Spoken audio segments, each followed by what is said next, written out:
لە دوای 167 ڕۆژ لە ئەنجامدانی هەڵبژاردننی پەرلەمانی کوردستان و وەرگرتنی سێ موچە بەبڕی زیاتر لە 3 ملیار و 136 میلیۆن دینار، بەڵام تاکو ئێستا پەرلەمان یەک دانیشتنی ئەنجام نەداوە. چاودێرێکی کاروباری پەرلەمانی کوردستان دەڵێ زیاتر لە 4 مانگە سوێندی یاسایی خوراوە، بەڵام تاکو ئێستا یەک دانیشتن ئەنجام نەدراوە. ئەمەش کارێکی نایاساییە. بەداخەوە زیاد لە 5 مانگە هەڵبژاردن کراوە بۆ ئەم خولاوە، زیاد لە 4 مانگە سوێندی یاساییان خواردووە پەرلەمانتارە بەڕێزەکان، بەڵام تاکو ئێستاشی لەگەڵدا بێت تەنها دانیشتنی سوێند خواردن ئەنجام درراوە، دەستەی سەرۆکایەتی هەڵنەبژێردراوە، لیژنەکان پێک نهێنراوە و هیچ کارێکیان نەکردووە. ئەمە لە ڕاستیدا کارێکی نایاساییە و ئەمە لەسەر سومعەی هەرێمەکەمان دەکەوێت پێی عیبدار دەبین. بۆیە پێویستە لە زووترین کاتدا ئەو ململانەیە کەوا لە نێوان لایەنە سیاسیەکان هەبووە کۆتایی پێ بهێندرێ و پەرلەمان دەستەی سەرۆکایەتی هەڵبژێرێت.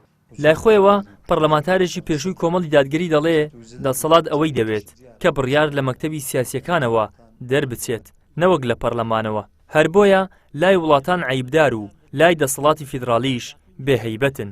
لە مەکتەبی سیاسیەکانەوە بڕیار دەردەچێت و پێشیان خۆشە دەسەڵاتێک نەبێت چاودێری بکات بەسەر حکوومەتەوە، چۆنیان بوێ بەو شێوە قەرارەکان دەربکەن. و من پێشم وایە ئەگەر پەرلەمانیش وجودی هەبێ لە بەرەوەی زۆرینە هەر خۆیانن چۆنیان بوێ بەو شێوەیە قەرارات دەردەکەن و جێبەجێش دەکرێت.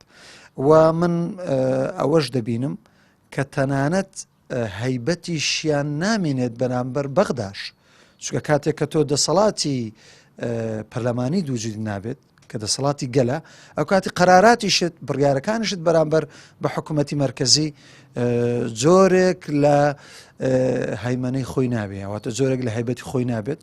بەپێی بەدۆدەچوونەکانی پەیام تاکو ئێستا 1 ملیار و 435 میلیۆن و 600 هزار دینار تێچووی پەرلەمانتارانی خولی شەشەم بووە.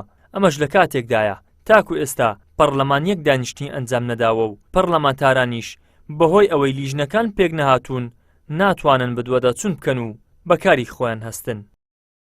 ئیدریس محەممەد، کەناڵی ئاسمانی پەیام، هەولێر.